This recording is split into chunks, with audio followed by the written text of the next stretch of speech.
Bonjour à tous. Bonjour. J'espère que vous allez tous bien ce matin. Je vois qu'il y en a qui sont revenus de vacances, ils ont bien bronzé. J'espère que vous avez passé aussi un bon temps. Alors pour notre part, c'était aussi cela. On était aussi partis en vacances, on était partis en Italie. Et j'aime beaucoup partir en vacances, parce que justement c'est en vacances où on se prend le temps de se poser, n'est-ce pas? Alors moi et ma femme Tania, on a souvent l'habitude que quand on est en vacances, on refait un peu de tout ce qu'on a accompli durant l'année et tout ce qu'on doit encore faire. Donc, je peux vous dire que ma femme a des projets. Et justement, on a pu faire un peu le point sur les enfants, sur le ministère, sur le travail. Et on parle un peu de tout, n'est-ce pas, de tout ce qu'on a fait, d'accord, de ce qu'on est fier, de ce qu'on n'est peut-être pas trop fier, de ce qu'on a laissé de côté, où on s'est dit peut-être, j'aurais peut-être pas dû le laisser de côté, peut-être, ça aurait été de continuer, on ne sait pas quel fruit ça aurait pu porter aujourd'hui. Et justement, c'est aussi pendant les vacances, on se repose, on se fait un stop et ça nous donne un peu pour avoir la vue sur toutes les choses qu'on a accomplies. Et j'aimerais t'encourager et te dire aussi, et commencer avec notre premier verset biblique ce matin, que Jésus lui-même a dit qu'il est venu pour accomplir. Et tu pourras lire alors dans Matthieu au chapitre 5 et verset 17, il est écrit « Ne croyez pas que je sois venu pour abolir la loi ou les prophètes, je suis venu non pour abolir, mais pour accomplir. » Et c'est cela mon thème pour toi ce matin. C'est, est-ce que tu as aboli ou tu as accompli des choses pendant cette année? Est-ce que tu as aboli quelques projets? Est-ce que tu as aboli certaines choses dans ta vie? Ou est-ce que tu as accompli des choses? Est-ce que tu as accompli des choses que Dieu s'attendait de toi? Parce que des fois, en tant que chrétien, on accomplit comme Dieu s'attend à ce qu'on doit accomplir, comment Dieu s'attend qu'on agisse. Et c'est un peu mon thème ce matin pour toi, parce que quand dans ta vie, tu fais le point sur les choses, avec Dieu aussi, il est bon de faire le point. Avec comment on est arrivé aussi loin avec Dieu. Et des fois, avec certaines situations, on a tendance à vouloir abolir certaines réactions avec Dieu. On a certaines réactions avec Dieu qui vont abolir. Alors, qu'est-ce que ça veut dire exactement ce mot abolir? Ça veut dire supprimer, complètement arrêter, effacer. N'est-ce pas? Alors, je ne sais pas si ça vous arrive aussi à vous, mais souvent, durant les vacances, on a tendance à abolir notre temps de prière, n'est-ce pas? On a tendance à dire, je suis en vacances, je me repose, je me relaxe, n'est-ce pas? Mais ce temps de prière touche ta relation avec Dieu. Amen. Non, je ne vais pas vous donner un sentiment de regret, d'accord? C'est juste qu'on est beaucoup plus pris en vacances que des fois en temps normal, n'est-ce pas? Et justement, Jésus il précise ici justement, il n'est pas venu pour abolir, pour retirer des choses, pour enlever des choses avec Dieu. Mais il est venu justement pour montrer l'accomplissement de ces choses-là. Et des choses que Dieu veut encore accomplir avec nous. Et justement, je voudrais qu'on se focalise ce matin, pas sur notre vie, ce qu'on a aboli et accompli, mais sur notre relation avec Dieu. Et ce matin, je voudrais te donner 4 clés qui vont t'aider justement à accomplir une relation saine avec Dieu. Amen. C'est ce qu'on veut. Et justement, il y a l'histoire dans l'Exode que j'aime beaucoup. L'Exode, justement, qui parle, l'Exode qui veut dire sortir de quelque chose. Et j'aime beaucoup parce que souvent on a tendance à commencer à abolir des choses quand on prend peur, quand on sort de notre zone de confort. Quand Dieu nous demande de faire des choses, on commence alors à prendre des choses en retrait. Ce qui est dangereux, c'est qu'on abolisse notre foi. D'accord? Il ne faut pas l'abolir, il ne faut pas l'effacer des fois de nos pas, de notre quotidien. Notre foi est importante. Et j'aime beaucoup alors dans l'Exode, parce que nous avons une personne principale qui est Moïse. Moïse, qui est dans l'Exode et qui sera la personne qui va justement sortir les gens de l'esclavage, qui va les sortir des Égyptiens d'emprise, il va les amener dans le désert. Et ce matin avec toi, je ne vais pas voir l'histoire de l'Exode, je pense que beaucoup de gens le connaissent, mais ce que je veux voir avec toi, c'est des parallèles entre la vie de Moïse et Jésus. Et comment est-ce qu'à travers Jésus, il y a la relation avec Dieu qui s'est accomplie en nous. Amen. Nous pouvons voir par exemple dans l'Exode, quand Moïse est arrivé, la naissance de Moïse. Moïse est né, qu'est-ce qui se passe? Le pharaon va commencer à tuer le peuple parce qu'il devenait trop puissant, il devenait trop nombreux. Il avait l'impression que ce peuple pouvait abolir le règne du pharaon. Et c'est pour ça qu'ils sont arrivés en esclavage. Mais on le voit aussi au temps de Jésus, où quand Jésus est né, le roi Hérode, qu'est-ce qui se passe? Il va commencer à tuer tous les enfants pour être sûr de toucher Jésus. Pourquoi? Parce qu'il a eu cette prophétie des 3 rois mages, qu'un nouveau roi est là. Un nouveau roi où le roi Hérode va peut-être dire, non, il va enlever mon trône, mon règne, et il va instaurer le sien. Alors que ce n'est pas le roi de la terre, mais c'est le roi des cieux que nous servons. Amen. Et nous voyons aussi alors cette oppression aussi dans la vie de Jésus, comme dans la vie de Moïse. Mais Moïse a aussi sorti le peuple de l'esclavage et Jésus nous a sortis du péché. Un peuple de l'esclavage où il n'avait plus de liberté, où la liberté était abolie. Mais à travers Jésus, nous avons retrouvé cette liberté. À travers Jésus, nous avons trouvé une vraie liberté autour de notre relation avec Dieu. Et puis, ça arrive justement où ils arrivent dans le désert, où le peuple arrive dans le désert.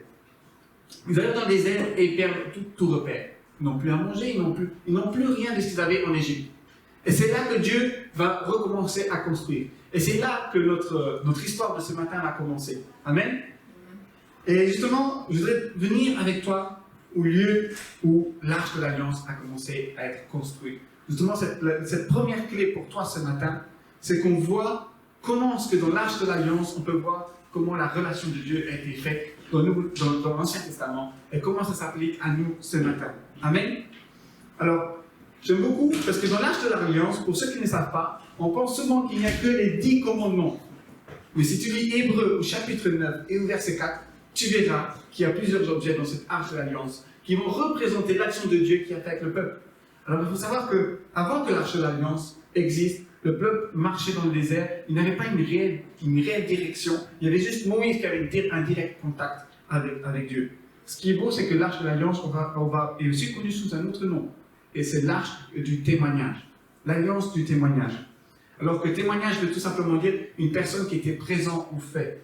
D'accord? Un témoin qui est présent, quand on parle dans la justice des témoins, c'est des témoins qui ont des faits, qui ont vécu des faits dans une histoire, que ça peut être une bonne histoire, une mauvaise histoire. Par exemple, durant un mariage, nous avons des témoins de mariage, n'est-ce pas? Qui sont présents durant l'alliance. Et ces témoins-là vont recevoir une autorité du couple, justement. Vous êtes présents et vous pouvez témoigner de ce qu'on a fait. Et justement, l'Arche de l'Alliance est aussi comme l'alliance du témoignage, de ce que Dieu a fait dans la vie des Israéliens. d'Israël. Et justement, alors on va retrouver dans cette arche de l'Alliance, on va retrouver tout d'abord, quelqu'un le sait, les 10 commandements. Amen. On a les 10 commandements, mais on va aussi retrouver la manne, d'accord? La manne, cette nourriture qui nourrissait les Israéliens tous les matins, qui nourrissait Israël tous les matins quand ils se levaient. Ils devaient prendre la manne. Mais on n'a pas seulement la manne, on a aussi cette troisième clé, c'est le bâton d'Aaron. Et nous allons voir aujourd'hui qu'est-ce que signifie le bâton d'Aaron. Pourquoi est-ce qu'il est également dans l'Arche de l'Alliance? Qu'est-ce que Dieu a fait à travers ce bâton? Et justement, alors ce matin, on va commencer avec toi, parce que je suis certain, comme Dieu a accompli les œuvres dans le désert, comme Dieu a accompli les œuvres au travers des Israélites quand ils allaient à travers le désert, Dieu a accompli aussi en nous un travail. Comme Philippiens insiste, dit, Dieu veut rendre une œuvre parfaite en nous, avant que Jésus vienne. Et Dieu, aujourd'hui, il opère une œuvre parfaite en toi. Et il est important que tu comprennes qu'il y a des choses qu'on ne peut pas abolir dans notre vie, sinon Dieu ne peut pas opérer. Amen. Notre première clé ce matin, c'est être proche de Dieu. Sais-tu qu'aujourd'hui, dans le Nouveau Testament, dans cette nouvelle alliance, tu es proche de Dieu? Et tu pourras le lire justement dans Hébreux, au chapitre 10, on va lire à partir du chapitre 18. Et il est écrit, oh, là où il y a pardon des péchés, il n'y a plus à présenter d'offrande pour le péché. Ainsi, frères et sœurs, nous avons par le sang de Jésus l'assurance d'un libre accès au sanctuaire. Cette route nouvelle et vivante, il l'a inaugurée par nous au travers du voile, c'est-à-dire de son propre corps. De plus, nous avons un souverain prêtre établi sur la maison de Dieu. Approchons-nous donc avec un cœur sincère, une foi inébranlable, le cœur purifié d'une mauvaise conscience et le corps lavé d'une eau pure. Amen. Amen. Alors, j'aime beaucoup ce passage, parce qu'ici, en fait, on a déjà l'entrée. Alors, notre première clé aujourd'hui, on va déjà se baser sur l'Arche de l'Alliance, d'accord? Parce qu'on sait que l'Arche de l'Alliance est la preuve de l'alliance qu'on dit l'Alliance de Moïse, l'Alliance mosaïque. C'est cette preuve qui, en fait, montre cette relation avec Dieu et le peuple. Et nous avons aussi cette alliance dans la nouvelle alliance à travers Jésus. Ce qui est intéressant à voir, c'est ici que nous avons un parallèle. C'est qu'à travers Jésus, nous avons une relation avec Dieu. Tout d'abord, il faut savoir que l'alliance, dans l'Ancien Testament, l'Arche de l'Alliance n'était pas mis au milieu du peuple. On pense souvent que l'Arche de l'Alliance est installée au milieu du peuple. Non. L'Arche de l'Alliance a été instaurée, la relation de Dieu avec Dieu était instaurée à l'extérieur du peuple. Parce que c'était vu comme une relation intime. Quand les gens avaient besoin de quelque chose, il fallait qu'ils marchent jusqu'à ce temple, jusqu'au tabernacle. Et donc, il n'était pas directement avec eux, mais il était à l'extérieur. Et c'est pourquoi, parce que nous avons aussi cette représentation quand Jésus est mort à la croix. Il n'était pas mort au milieu d'Israël pour que tout le monde puisse le voir, mais pour que les gens voulaient être des témoins de cette œuvre, de l'appel que Jésus faisait. Il fallait aller à l'extérieur de Jérusalem. Et on voit ici aussi qu'à la mort de Jésus, d'accord, ce qui s'est passé, c'est que dans le temple, il y avait un rideau. Et ce rideau s'est déchiré en deux. Et ce rideau, en fait, a vraiment un symbole important dans la relation avec Dieu. C'est cette relation de proximité. Pourquoi? Il faut savoir que dans le tabernacle, dans l'Exode, au tabernacle, quand les gens s'approchaient de Dieu, ils ne pouvaient pas entrer dans la présence directe de Dieu. Ils ne pouvaient pas être en contact direct avec Dieu. Il y avait aussi un rideau qui séparait le lieu saint et le lieu très saint. Et ce rideau était justement pour dire, attention, juste une personne peut rentrer. Et c'est le grand prêtre. C'était ce grand prêtre qui pouvait rentrer dans la présence de Dieu. Et il pouvait rentrer alors dans le lieu où il y avait le tabernacle, où il y avait l'arche de l'Alliance, pardon. Et justement, ce qu'il devait faire, c'était en premier, il devait faire un sacrifice pour ses péchés, et puis pour les péchés du peuple. Et c'est qu'après qu'il rentrait en communion avec Dieu, et qu'il recevait des paroles de Dieu pour le peuple. Amen. Mais aujourd'hui, à travers Jésus, ce qui s'est passé, c'est qu'il y a ce rideau qui s'est rompu. Il n'y a plus de proximité. Si tu as un problème maintenant, tu peux aller chez Dieu maintenant. Si tu as besoin de rencontrer, avoir des directives de Dieu maintenant, tu peux aller chez Dieu maintenant. Amen. Ce qu'il faut avoir, c'est, on ne rentre pas comme ça dans la présence de Dieu, comme ça parce qu'on est chrétien. Je ne sais pas si ça vous est aussi arrivé, mais des fois, on a un planning chargé, qu'est-ce qui se passe?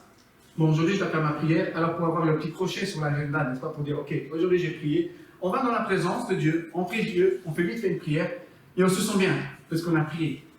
Mais est-ce que tu as été béni? Est-ce qu'on est béni quand on fait les choses à la vite avec Dieu? Alors, aujourd'hui j'ai prié, j'ai tenu ma routine de prière, ok? C'est pas un marathon de prière qu'on fait, non, c'est une relation. Et dans l'Exode, quand on s'approchait près de l'arche de l'Alliance, c'était la même chose. Il y avait un cœur à maintenir quand on s'approchait près de Dieu. Tout d'abord, les serviteurs de Dieu devaient faire le sacrifice à l'extérieur, puis ils devaient se laver les mains, puis ils devaient rentrer dans une grande pièce où ils avaient une certaine préparation à faire. Et une fois qu'ils avaient fait cette préparation, ils pouvaient rentrer dans la présence de Dieu. Et ici, dans Hébreux, dans Hébreux 10, au chapitre 22, c'est intéressant à voir comment est-ce qu'on peut s'approcher de la présence de Dieu. Tout d'abord, approchons-nous donc avec un cœur sincère. Parce que si tu fais une prière à la va-vite, est-ce que ton cœur est sincère? Bonjour Seigneur, je viens parce que j'étais sur mon agenda en fait. Je ne viens pas parce que j'avais l'intention de venir te parler d'un problème que j'ai ou de ce que j'ai à cœur. Amen. Non, il faut transformer notre prière. Quand tu t'approches de la prière de Dieu, c'est avoir un cœur sincère. Alors moi, mon problème, je ne sais pas si vous êtes comme moi, mon problème, c'est que quand je pensais qu'il fallait s'approcher de Dieu avec un cœur sincère, c'était aussi en même temps un cœur pur. Je n'ai pas commis de faute aujourd'hui. Je sais qu'aujourd'hui, je n'ai pas péché. Alors quand j'avais péché, des fois, je ne voulais pas rentrer dans la prière parce que j'avais honte. Je me disais, aujourd'hui, je n'ai peut-être pas trop écouté Dieu. Je sais que j'ai fait des choses que je n'aurais peut-être pas dû faire ou que j'ai parlé des manières que je n'aurais pas dû faire. Et ce qui s'est passé, je n'ai pas prié. Okay? Pourtant, un cœur sincère, ça n'a rien à voir avec être pur ou si tu as péché ou pas. Un cœur sincère, c'est être un cœur qui est ouvert. Tu ne caches rien. Tu es transparent. Quand tu rentres dans la présence de Dieu, sois transparent avec Dieu. Et ici, justement, n'abolis pas ta relation avec Dieu selon ton quotidien. N'efface pas ta relation de Dieu selon ton quotidien. Mais accomplis-la en fonction de ton cœur. Accomplis-la selon ce que ton cœur te dit. Si aujourd'hui tu as besoin de te plaindre devant Dieu, plains-toi. Fais que tu te plains. Tu vas me dire, oui, mais est-ce que tu crois que j'ai envie de t'entendre? Bien sûr. Dans la Bible, on a un livre qui s'appelle Lamentation. C'est que des lamentations, c'est que des gens qui se plaignent. D'accord? Donc si tu as envie de te plaindre aujourd'hui, plains-toi. Si tu as envie de rigoler aujourd'hui avec Dieu, rigole. Moi, des fois, surtout au début, quand je me suis converti, je racontais des blagues. J'étais dans la voiture et j'aimais bien regarder des blagues sur Internet et je racontais des blagues et je rigolais. Et ça, c'est bien surtout quand tu attends ta femme qui sort du coiffeur ou que tu dois prendre les enfants. Et ce qui se passe, c'est que ta femme commence à parler avec les gens, avec les autres mamans, et tu l'attends longtemps. Donc tu commences à lire des blagues, d'accord? Et c'est ce que je faisais. Et je les racontais des fois à Dieu et je rigolais. Mais ça fait partie de ta relation avec Dieu. Amen? Donc, aie un cœur sincère. Et ne te méprise pas. Je ne peux pas me plaindre comme ça chez Dieu. Si, il y a lamentation. Pense au livre de lamentation simplement. Amen? Puis, l'Hébreu va nous donner une deuxième clé pour s'approcher de la présence de Dieu, c'est avoir une foi inébranlable. Et ça, c'est difficile. Ça, je dois dire que c'est difficile. Alors pour moi, avoir une foi inébranlable, ça veut dire qu'on ne peut pas toucher. Peu importe ce qui se passe, cette foi ne bouge pas. C'est comme cette histoire, cette parabole que Jésus va rapporter, cette maison qui est construite sur le sable et une qui est construite sur le rocher. Jésus va parler justement, les deux maisons ne vont pas traverser la même tempête, du vent, l'eau qui va s'abattre contre la maison. Une va s'écrouler et une va rester ferme. Okay? C'est ça une foi ferme. Bien sûr, cette maison sera sur le rocher. Sera la faiblesse de cette maison, ce qui va s'écrouler, sera parce qu'elle est construite sur le sable. Elle a une fondation pas stable.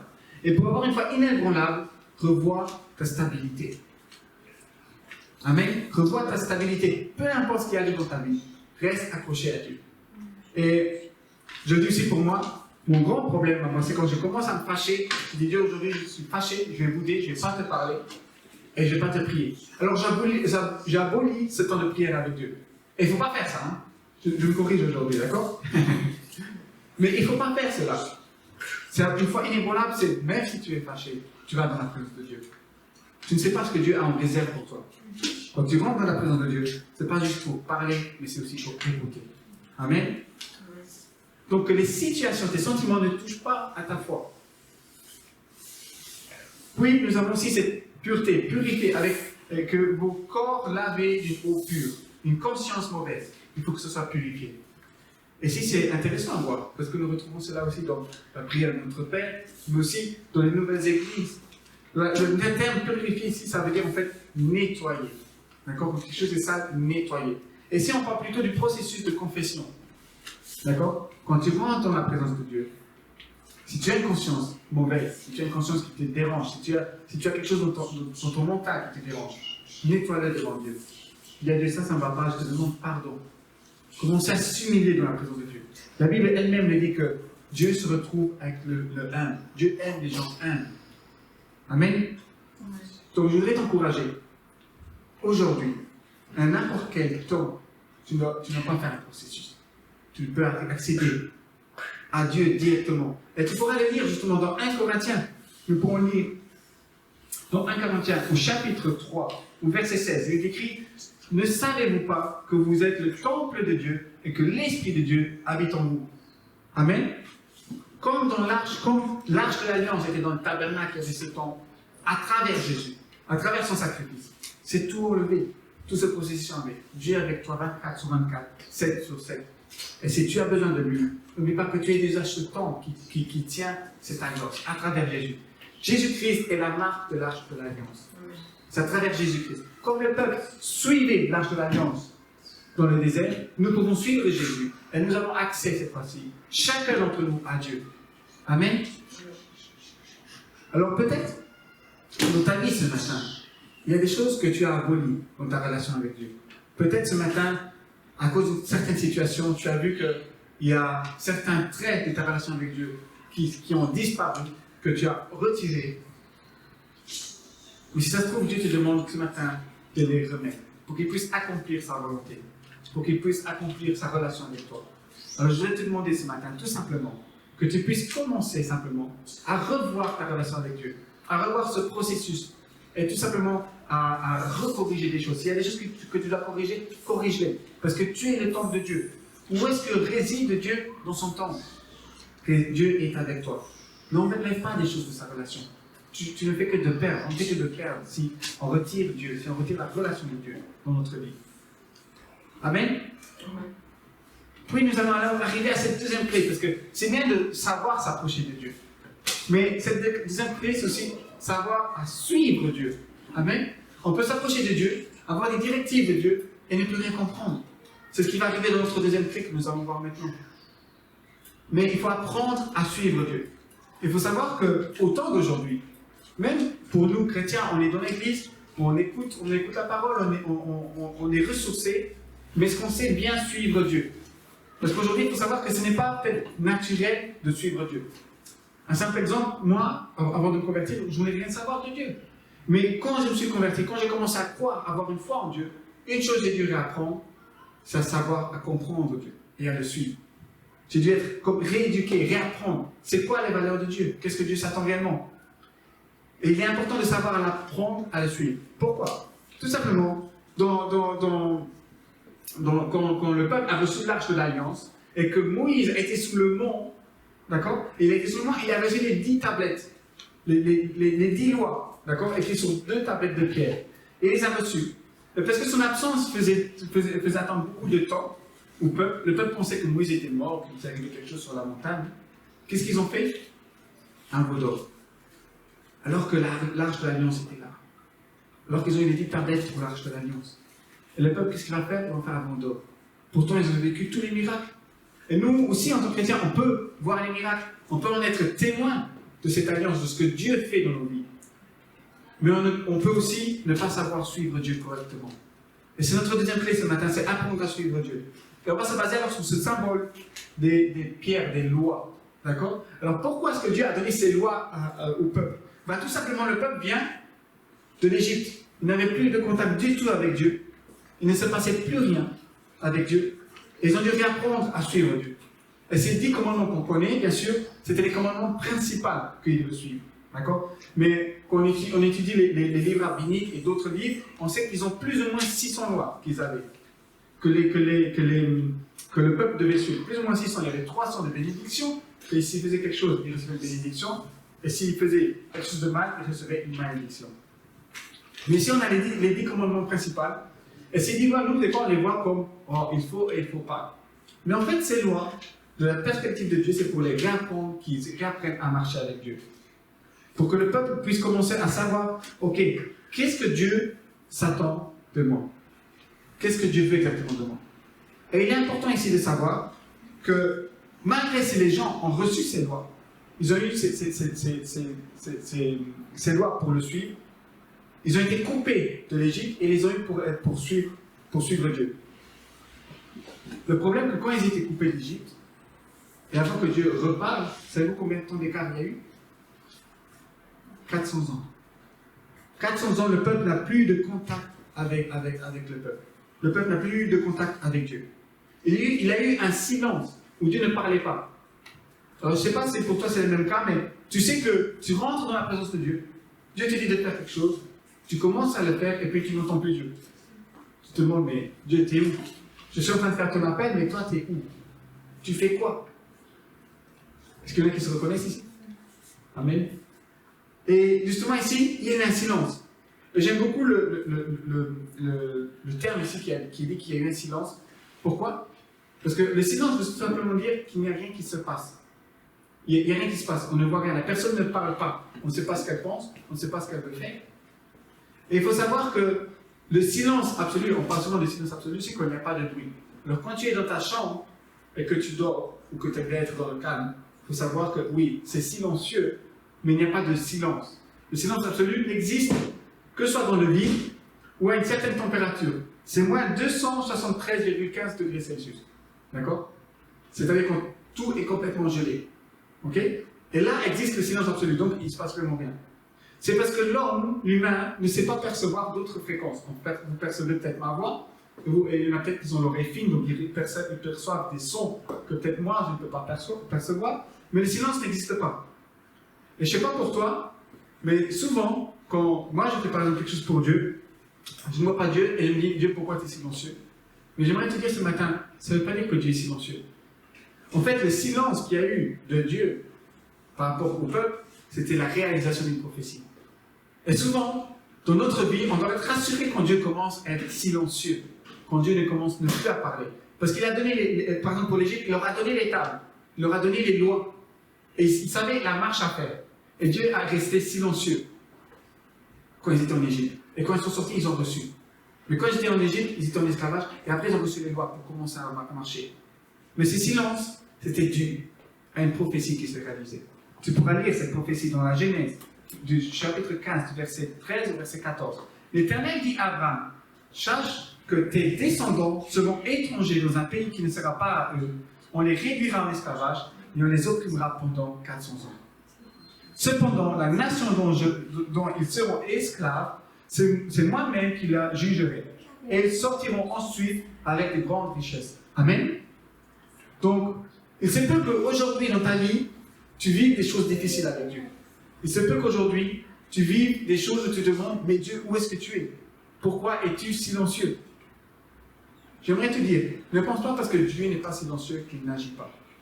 Ici, c'est Dieu, dans Genèse 15, qui dit à Abraham, en fait, dans ta descendance, il va y avoir une période où pendant 400 ans, ils seront opprimés. 400 ans. Où je ne vais pas me montrer, pas parler.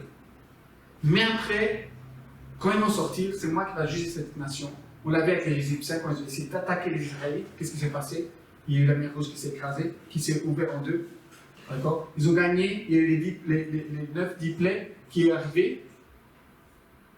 Donc Dieu a pris position, il y a des miracles qui ont commencé à venir.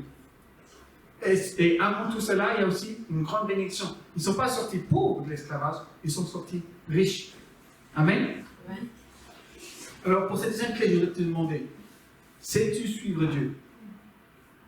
Si Dieu garde un silence, est-ce que tu abolis ta relation avec Dieu? Est-ce que tu te fâches avec Dieu? Ou est-ce que tu observes Dieu? Est-ce que tu essaies de comprendre ce que Dieu a parlé dans ta vie? Je voudrais déjà t'encourager ce matin. Peu importe quelle prophétie tu as déjà eue dans ta vie, je voudrais t'encourager à revoir ce que Dieu a déjà proclamé dans ta vie. Et fais attention, peut-être il y en a quelques-uns d'entre vous ce matin ici, où Dieu est en train de réaliser les prophéties qu'il a proclamées. Où Dieu est en train justement d'agir, il va commencer à agir. Un Dieu silencieux ne veut pas dire qu'il y a un Dieu, que Dieu n'est pas présent. Il dit, un Dieu silencieux, c'est simplement un Dieu qui n'a pas besoin d'agir. Maintenant, ce n'est pas le moment de parler, mais c'est le moment d'agir. Amen. Alors pour cette deuxième clé, je voudrais t'encourager à ne pas te renfermer. Souvent, on a tendance à se renfermer, à dire Dieu, où est-ce que tu es? Et notre foi commence à te toucher. Mais pour cette deuxième clé, je voudrais que tu comprennes comment suivre Dieu. Que tu comprennes que sa parole, sa Bible pour nous aujourd'hui, elle est venue pour qu'on commence à s'approcher de Dieu, qu'on connaisse les histoires, pour qu'on commence à avoir une relation avec lui. Qu'on commence à comprendre son caractère, son amour. Mais ne mets pas de Dieu de côté si tu vois qu'il ne te parle pas. Si ça se trouve, il est en train de faire quelque chose pour toi en ce moment.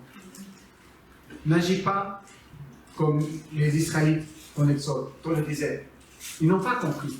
Ils se plaignaient. Et ils ont préféré aller pécher, ils ont préféré se détourner de Dieu avec le veau d'or, au lieu de comprendre que Dieu venait de réaliser une prophétie dans leur vie. Dieu était présent, il a agi. Et sincèrement, moi je préfère quand Dieu agit que quand il parle. Amen. Je pense qu'on est tous d'accord, d'accord? C'est mieux quand Dieu agit que quand il parle. Parce que quand il parle, on est content, oh, on risque quelque chose de Dieu. Mais quand il agit, c'est différent. C'est un autre effet, n'est-ce pas? Et quand tu commences à apprendre à connaître Dieu, comment il avance, eh ben, quand tu es dans les airs, eh ben, il faut que tu restes attaché à Dieu. Dieu a donné la manne. C'est le troisième trait que nous allons voir maintenant. Parce que Dieu pouvait agir, mais si nous ne faisons pas notre part, spirituellement, nous allons mourir. Et Dieu peut agir autant qu'il veut, mais si nous ne prenons pas des forces dans le désert, nous n'aurons pas la force d'avancer jour pour jour. Amen. Et ça, c'est notre troisième clé. C'est que tu saches ramasser la manne quotidiennement. Alors, qu'est-ce que représente la manne? Qu'est-ce que c'est exactement la manne? Tu pourras lire en premier, alors l'histoire de la manne peut commencer dans Exode 16, on peut retrouver dans d'autres livres comme Nombre, etc. Et dans Hébreux 9, 4, bien sûr, parce que quand le peuple est arrivé dans la terre promise, la provision surnaturelle de Dieu va s'arrêter. Le peuple, il faut savoir que le peuple a reçu la manne que pendant leur processus, pendant qu'ils étaient sur le chemin vers cette promesse. Mais dès qu'ils ont traversé la frontière avec Josué, la manne va s'arrêter. Amen. C'est une provision surnaturelle de Dieu pour le peuple, au temps et dans la saison où ils étaient, dans le désert. Et il faut savoir que la manne a eu un nom un peu particulier. Quand on parle de manne, le terme original c'est man ou en hébreu. Qui en fait, la manne, ça désigne la nourriture manne, mais ça dirige une question. Manou veut dire qu'est-ce que c'est? C'est-à-dire quand la manne est tombée du ciel, les gens sont venus et ils ont dit qu'est-ce que c'est cette nourriture? Ok? Qu'est-ce que c'est? Et beaucoup de commentaires, beaucoup d'études disent en fait que aujourd'hui spirituellement, la manne a ce symbole justement de se rappeler que Dieu a agi puissamment, il a pourvu, et il a aussi pourvu quotidiennement selon la personne ce qu'elle avait besoin. Même si la manne était récoltée en communauté, parce qu'ils devaient tous se lever le matin pour récolter la manne, chacun récoltait la manne selon ses besoins. Et ça, je trouvais que c'était une remarque intéressante. Parce que peut-être moi, j'aurais peut-être besoin de 500 grammes de manne. Je ne suis pas très gros, je ne mange pas beaucoup. J'essaye. Mais peut-être quelqu'un d'autre va accueillir 101 kilos. 1 kilo de manne pour manger. D'accord? Non seulement ça, il va cueillir 1 kilo ou moins peut-être 500 grammes, le coût de la manne pour moi ne sera pas la même pour toi. Il y a certains commentaires rabbiniques qui disent que le goût de la manne changeait selon la personne. Des fois, il y avait un goût de miel, des fois, il y avait un goût plus aigre. Des fois, il y avait un goût pâteux comme le pain, du pain pur. Et plein d'autres goûts pouvaient venir de la manne. Le manne n'avait pas le même goût pour moi que pour toi, mais la manne aussi n'avait pas la même quantité pour moi que pour toi. Alors, même si ça se faisait en communauté, la manne était personnellement pour chaque personne. Et je voudrais te dire simplement ce matin, chaque jour, tu dois aller chercher cette manne, cette parole. Chaque jour, tu dois avoir des questions pour Dieu. Challenge Dieu. C'est des choses que tu ne comprends pas de la parole. Demande à Dieu de t'éclairer. C'est des choses que tu ne comprends pas sur la relation de Dieu. Demande à Dieu, Dieu, qu'est-ce que tu fais? Qu'est-ce qu'on est en train de faire? Jésus lui-même dira à l'ennemi, justement, à Satan, quand il sera dans le désert, quand il sera justement tenté, l'ennemi, Jésus va dire, l'homme ne va pas se nourrir que de pain, mais va aussi se nourrir du pain qui vient du ciel. Et dans les autres évangiles, Jésus va dire, je suis cette manne qui est tombée du ciel. Je suis cette bénédiction qui est tombée du ciel. C'est moi la manne qui est tombée du ciel. Attache-toi à Jésus. Pour cette troisième clé, la manne doit se ramasser chaque jour. Chaque jour, tu dois challenger Dieu dans ta relation avec lui. Chaque jour, tu dois lui demander des questions. Seigneur, qu'est-ce que tu fais? Qu'est-ce que tu t'attends de moi aujourd'hui? Essaie de lire peut-être ta Bible tous les jours. Même si des fois tu n'as pas le temps. Alors c'est intéressant à voir parce que la manne, la portion de la manne est donnée selon chaque personne. Chaque personne dans le désert, quand ils prenaient la manne, il y en a qui prenaient par exemple 500, d'autres 1 kilo, d'autres peut-être moins. D'accord? Pour les enfants par exemple. Mais ce que c'est intéressant, c'est selon ce que la personne a vraiment besoin. Et je ne sais pas si vous savez, mais quand on mange, normalement notre estomac est très petit. Mais il s'élargit au fur et à mesure du temps qu'on mange. Et si on commence à se forcer à manger, l'estomac grandit. N'est-ce pas? Et quand il grandit, on pourra prendre plus. Et je voudrais t'encourager, c'est la même chose avec la relation avec Dieu. Commence à te développer une routine, à développer ton temps avec Dieu. Même si c'est petit, tu te dis, mais de toute façon, je sais dire qu'un chapitre où je tiens qu'un paragraphe et après je m'endors ou je suis fatigué, c'est normal. Qu'est-ce qui se passe pendant le temps de digestion? On commence à te fatiguer. Donc quand tu commences à te nourrir de la Bible, tu commences à te fatiguer. Ça veut dire que tu es déjà rassasié, tu as déjà pris ta manne quotidienne.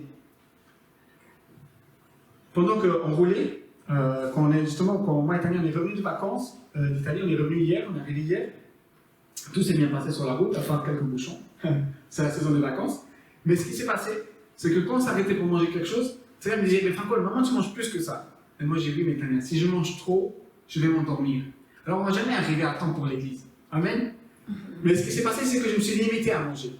Mais ne te limite pas dans la Bible. Même si tu sais que tu vas lire un chapitre aujourd'hui, si tu commences à ressentir la fatigue après un chapitre, c'est un bon signe. C'est-à-dire que tu es rassasié. Si tu lis 2 versets, parce que tu n'as pas l'habitude de lire la Bible, c'est un bon signe. C'est parce que tu es rassasié.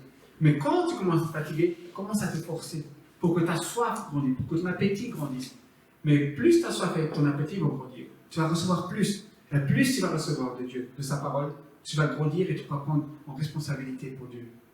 Amen. Chaque jour, va chercher ta manne, selon ta quantité que tu as besoin. Et quand tu as des questions, la manne, ce n'est pas que de la nourriture, mais ça vient aussi d'une question, qu'est-ce que c'est? Chaque jour, va chercher ta manne, challenge Dieu, mais nourris-toi. Ne donne pas ton frère et ta soeur. La manne était prise en communauté, mais était très personnelle, selon ce que la personne avait besoin. Et une fois que tu es nourri, bien sûr, on a appris qu'on est le temple de Dieu. On a appris que Dieu est avec nous, qu'il est 24/24 avec nous. On a compris qu'il faut savoir quand Dieu agit et quand il veut parler. Il faut apprendre à le suivre. On a appris que la manne, c'est ce symbole en fait qu'on doit aller chercher Dieu chaque jour dans sa parole. On doit se nourrir chaque jour.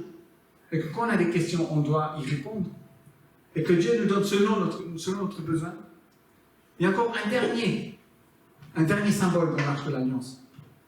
C'est ce bâton, le bâton d'Aaron. Alors j'aime beaucoup parce que justement ce bâton d'Aaron représente le service et l'action de Dieu dans notre vie. Alors le bâton d'Aaron, vous pourrez lire en fait l'histoire de ce bâton dans Nombre 17. On ne va pas le lire, c'est un peu grand. Mais ce qui s'est passé en fait, c'est que il y avait besoin de commencer à instaurer des serviteurs.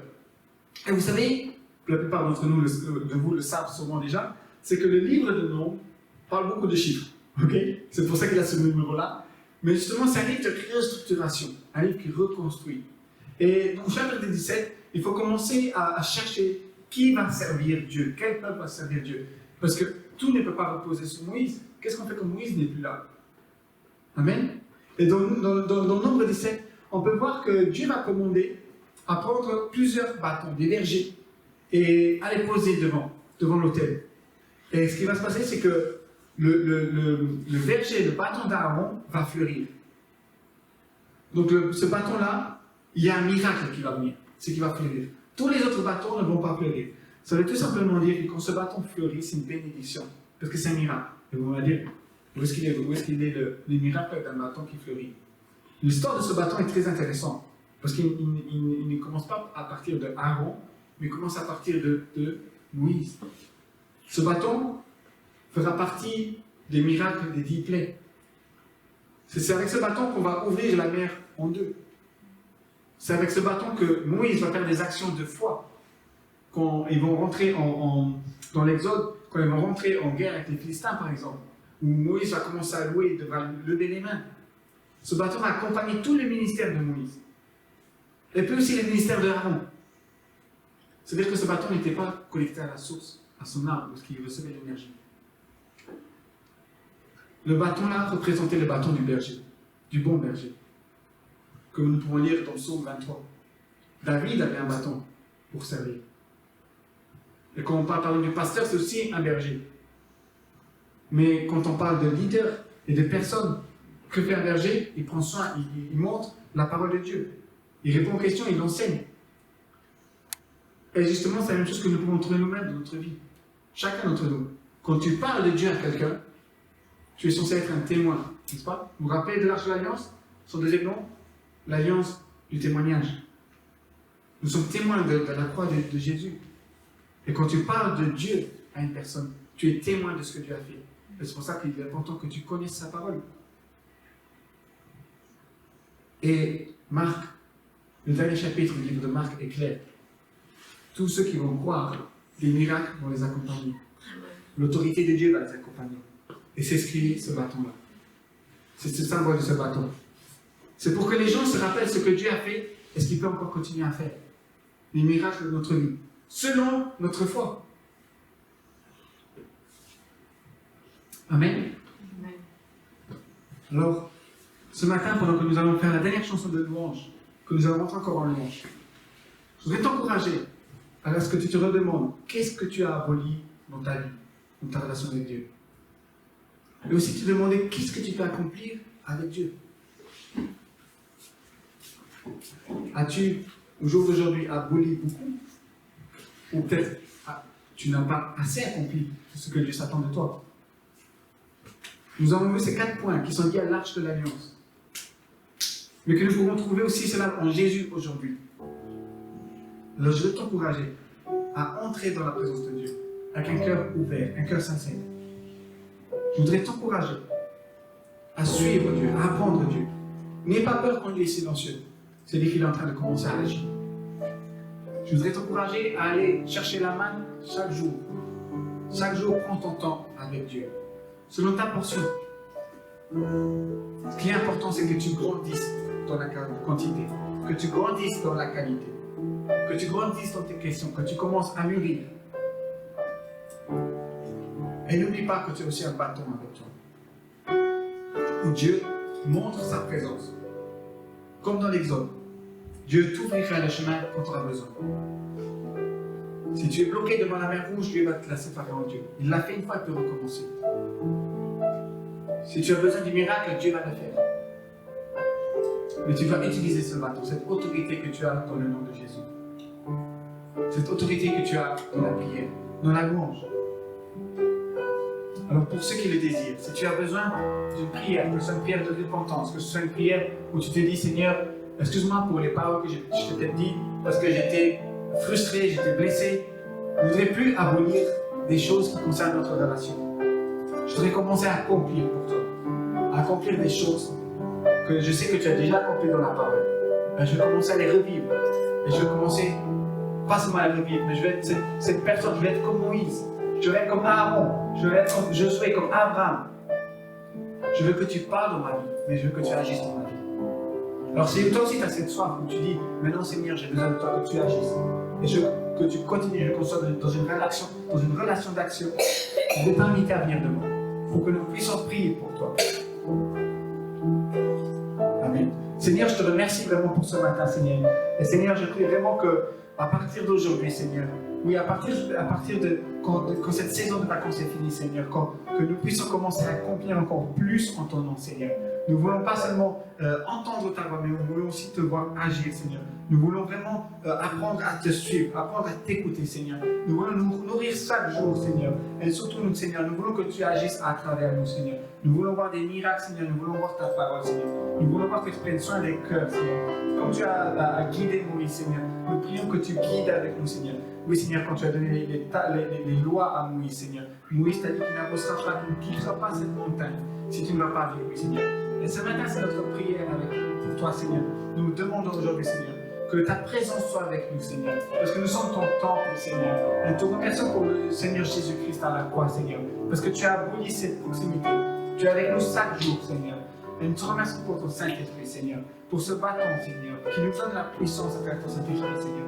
Mais je prie, Seigneur, vraiment qu'à partir d'aujourd'hui, nous puissions vraiment commencer à accomplir ta parole dans nos vies, Seigneur. À l'accomplir, Seigneur, et à te voir agir. Dans le puissant nom de Jésus. Amen. Soyez bénis.